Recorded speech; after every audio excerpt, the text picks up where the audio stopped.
this is Yoda from Team Loaded, bringing you another video for nerdstomper.com. This video is going to be the first in a three-part series on Gretchen Hag. This video is going to talk mostly about her skill builds and general strategy and item builds. The second video is going to go over the early game, and the third video is going to go over the mid to late game. One of the main strengths of Hag is her mobility in fights that you get from her second skill, as well as her first skill and ultimate. Just being able to slow them while also having the mobility that Flash gives you. I'm not going to call it Flash this video, I'm going to call it Blink. Sorry for those of you people that didn't play Dota. The mobility that Blink gives you, as well as the slow from her HON and her ultimate, just give you a lot of mobility and the ability to cut your opponents. On top of that, she also has her third skill, which is just a good nuke, which it's not the best. Like, it's probably worse than Defiler Nuke or Corrupted Disciples, but it's still fine given the other skills she has. Once again, that's not really what she's like picked for. What her main strength is. Her strength is just the ability to just not get focused. Like, if you focus a Hag, then she just flash or blink away, and the ability to also slow opponents down with her first and skill and ultimate, and be able to just control the flow of the battle, like not get focused, and also be able to do her damage to enemy units. With Hag, it's pretty important that you solo, since if you dual lane, then you're not gonna be able to get an experience edge on the other team. And then Hag is generally she's pretty weak. Like, sure, her attack, animation, and base damage are relatively low, and her nuke damage is also not spectacular. Like, you have to be pretty over level for it to be good. So generally, you're gonna only want to play Hag if you get to solo. If you don't get to solo, then your game's probably not gonna end that well. Like, you need to get to a critical level, like 11 or so, for your skills to be like good enough so you can go around ganking. And if that's too late, which would happen if you aren't soloing, then Hag isn't gonna be as powerful enough for you. So when you solo, usually you're gonna want to solo middle. Since that's the best place for Hag to solo. Hag is fine against two heroes, since she can, her flash allows her to survive just fine. But really, you'd rather just go middle against one hero, because Hag's edge when she solos mid is that she's able to get the runes before pretty much any other hero. Obviously, the reason for that is because of flash, and just in case, you also have a slow. To stop them even further. So your starting items are going to want to be 2 Mark of the Novice, 2 Minor Totem, and some regeneration. I like to get 1 Runes of the Blight and 1 Health Potion. The reason for that, obviously, is because the +8 in intelligence you get is the most damage you can get, and you also need some regeneration so you don't get harassed out of your lane. And it's pretty much the same build I go on almost every hero. So early on, you're going to want to start with those items, and then once you have a bottle, you should just start trading HP and mana with the other guy, like your opponent in mid. You should just constantly just attack him, use your scream, and just try to get yourself low and just not low enough to die, and then flash away and you use your bottle. And then when the rune spawns, just make sure you get to it before he does, and it shouldn't be too hard since you have flash. And you can also use your scream to push the lane, so he has to stay at his tower to defend the creeps. Basically just trade HP, and then since you're refilling your bottle and he's not, you should be able to get a pretty significant advantage that way. If you get a good rune, don't be afraid to go for a gank. Like, if you get pretty much only if you get like a haste rune, or if you get a double damage rune and the lane's pushed. Like, haste is probably the best rune for ganking, and double damage is decent, but the lane will probably have to be pushed a little bit, and the other heroes would probably have to be relatively weak for it to be effective. Don't force ganks. Only go for a gank if you know it's gonna work. Like, if the enemy heroes are diving your allies, then definitely at the same time you get a rune, then definitely just go for the counter gank. But in general, try to stay away from ganking unless you're sure it'll work. Otherwise, your opponent mid is just gonna get a huge advantage on you if you waste your time. The items I like to get on Hag, obviously you want to get a bottle first, since that's how you're dominating your lane. Bottle also has utility on Hag because with flash you're able to control where you are in the fight, and that's got a lot of synergy with bottle because you can just flash back and then basically refill yourself to full health and mana with with your bottle, and most heroes don't have that kind of advantage, and they still get bottle. After you have bottle, it's important to the next item you're probably going to want is marchers, since walking around the map with low movement speed is a pretty bad idea. So after you want to get marchers, the item you get after marchers is going to be steam boots. You want to get steam boots because steam boots gives you a good boost to your attributes, and it also has synergy with bottle. For those of you that haven't heard about switching treads when you use bottle, here's how it works. Basically, you just switch your treads to agility before you use bottle, and then the game will register that you have a lower max health and HP since your steam boots are on agility. So you use your bottle, and then bottle heals a fixed amount, not a percentage. So it'll heal a higher percentage of your max HP and mana. And then when you switch your steam boots back to intelligence or strength, your maximum HP and mana will change, and your current HP and mana is going to scale with that. So you're basically cheating the game a little bit by switching your treads between using bottle charges. I think I mentioned in an earlier video that this probably about doubles the effectiveness of your bottle if every time you use your bottle you switch your steam boots for the entire duration of the bottle. So anyway, after steam boots you're going to want to finish your power source. You already got two minor totems at the start of the game, so all it's going to take is the mana battery and the recipe. The reason you want to get a power source is because since in the middle game you're probably going to want to spend a lot of time ganking and not just all your time farming. Power source gives you a lot of staying power during prolonged ganks, and it's very likely that a gank that you're involved in is going to take quite a fight that you're involved in. It's going to be a pretty long fight because you have flash, and you're also going to be recovering your HP with bottle. So for you, it's much better if the fight goes longer than shorter, since you can always heal yourself to full HP with the bottle, whereas other heroes in the fight might not have that luxury. Another reason is that controlling a fight by kiting your opponents and just like backing and using your nukes when they're up is a strategy that just ends up with longer fights, and that's the strategy you're going to be using with Hag. So Power Source gives you a lot of staying power in these longer fights. So after that, I think hands down the best item for Hag is Puzzle Box, since since you're kiting your opponent around a lot, Puzzle Box gives you a nice amount of pressure. It's like, since for a normal person, if you kite them, they can maybe just run away from you or like ignore you. But with Puzzle Box, it provides them with a lot of pressure. Like if you slow them with either your ultimate or your first skill, then put your Puzzle Box on them, they're not gonna have time to like look for you while you're kiting them around and flashing into fog. They're just gonna like have to run or fight your Puzzle Box, and fighting your Puzzle Box is a really bad idea. So pretty much they're just gonna have to run. And any item that you can buy that forces your opponent to only have to run at a slow movement speed and have no other options is definitely a good deal. On top of that, what Hag needs from her items is HP and mana, and Puzzle Box does that just fine. Don't worry too much if you don't think you're good at like controlling multiple units for Puzzle Box. Really all you have to do is just select everything and then right click them. It's probably beneficial for you to use the mana burn on your range creep, but if you don't feel like you can do it, then just don't do it. Over time, as you get more comfortable with the game, then you'll be able to do it. So really, but with Puzzle Box on Hag, it's just so good that all you really have to do is just right click on them with it. So anyway, after your Puzzle Box is done, you've got some options, but not too many. So basically, your options are Nullstone or Sheepstick. Basically, you want Sheepstick in almost every situation, except when the other team has single target spells that are really good against you. Like for instance, I think in Heroes of Newerth, Vindicator Ultimate is considered a targeted spell, so Nullstone's really good against that. It's good against Blood Hunter, since his silence is going to be super annoying for you. It's also good against heroes like Rampage and Deadwood, since their ultimates are single target. Basically, if the other team has a lot of single target stuns or silences, then you're going to want to get a Nullstone. Or like even just one single target stun or silence that you feel like Nullstone's going to be good against. Like don't get it just to block like Hammerstorm stun, since you can flash to dodge that, but get Nullstone to counter something that's really annoying you, like maybe Succubus ultimate, Blood Hunter's silence, Vindicator ultimate, things like that.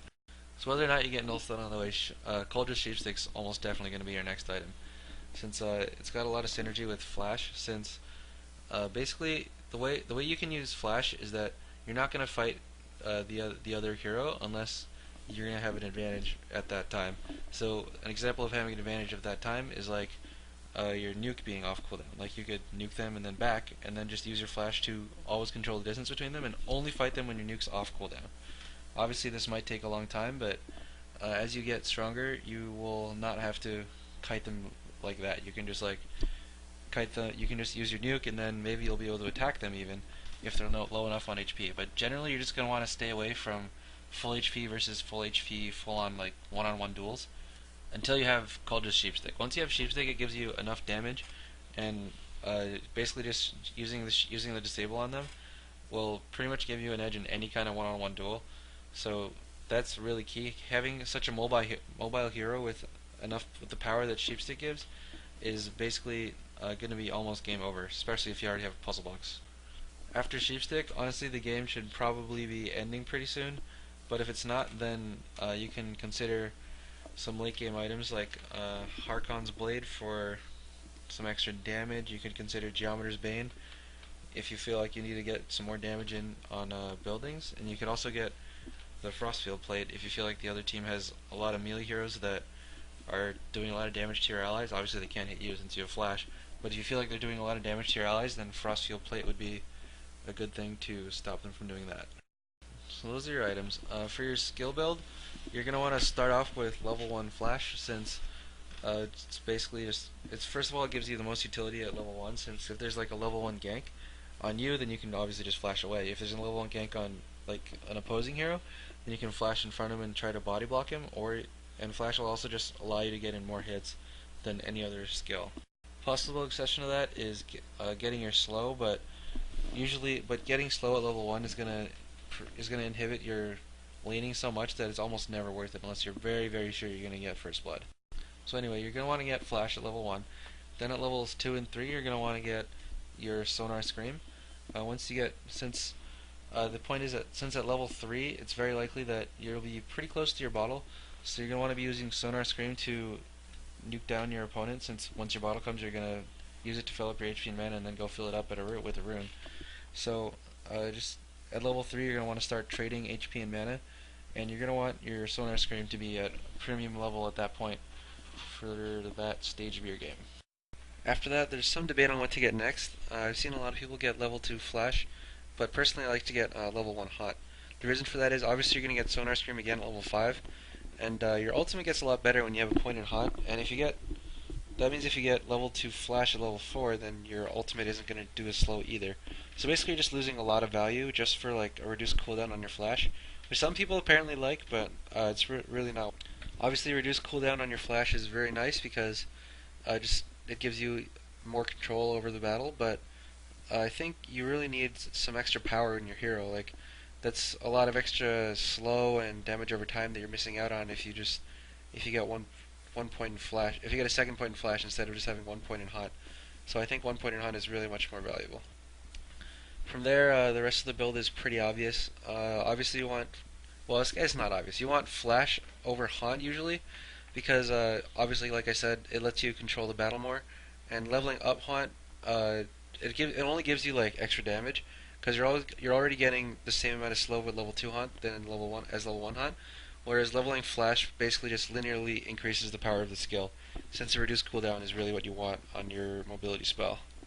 You're still going to want to get Haunt over stats though, since your hero has a lot of bursting potential, and every little point of extra damage, even if it's damage over time, is definitely worth it. So basically what that means is Flash from 8 to 10, and then Ultimate at 11, and Haunt from 12 to 14. Attribute bonus at 15, Ultimate at 16, and then Attribute bonus the rest of the way. Some counters to Hag are Blood Seeker, or Blood Hunter I guess in this game, and Vindicator, as well as Deadwood, and any hero that can kill. Basically a lot of heroes that have Hex type spells, so that would be Polywog Priest and Witch Slayer. Really what you're looking for when you want to counter Hag is an ability that you can use that she cannot use Flash to dodge, but it's going to stop her from using Flash, because Hag is kind of like a fragile hero, and if she's not able to control when she's getting focused and when she's not getting focused, then her utility just goes way down. Obviously Blood Hunter is just the best at that, since his silence just lasts like a million years, and Hag will never be able to Basically, pretty much Hag is just dead if she ever gets silenced by Bloodhunter, or at least removed from the fight. So Bloodhunter is basically really the best counter, and any skill that stops her from flashing away is good. So Culdra's Sheepstick's also a good item against her.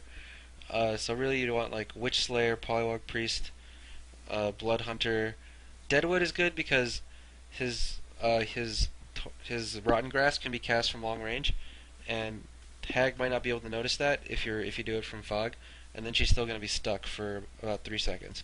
Another really good counter to Hag is Puppet Master, since his disables just he has double disable that stops her flash, and they're not really dodgeable by flash. Since the other problem with flash is that it has kind of a long cast time for most blinks. Like if you compare it to Valkyrie's Leap or the Portal Key, her cast time is like basically like much longer, like maybe half a second.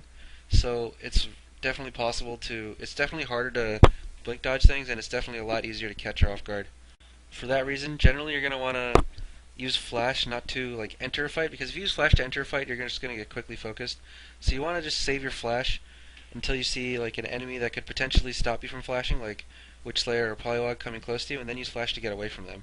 Obviously, you're still getting countered a little bit because you're gonna have to run away every time you see someone with a hex, but it's this is you still want to just not flash in because it's getting away is much better than dying, even if it is a little worse than getting a kill. So with Hag, what you generally want to be doing is you're gonna want to first of all, obviously you're gonna solo, and then when you pick up runes, you can go for ganks. But really, you're not in too much of a rush to gank early game because if you gank and you fail, then you're gonna miss out on a lot of farm. And Hag really gets powerful once she gets level 3 puzzle box. Once you get level 3 puzzle box, your power basically spikes above almost every other hero in HON. So you should once you pick up puzzle box 3, you should really look to make some big plays, like maybe with your team take Kongor or push a tower, or really just win some team fights because Hag with puzzle box 3 is just so strong. One thing I've been referencing a bit, I guess, with in this video that I haven't really talked about before, is the concept of power. So when I say power, I mean that if you like met someone in the woods and just fought them to the death, you're more powerful if you would win. So Hag with Puzzle Box 3 is when I say she's more powerful, that means that if she fought someone to the death, then she would definitely win.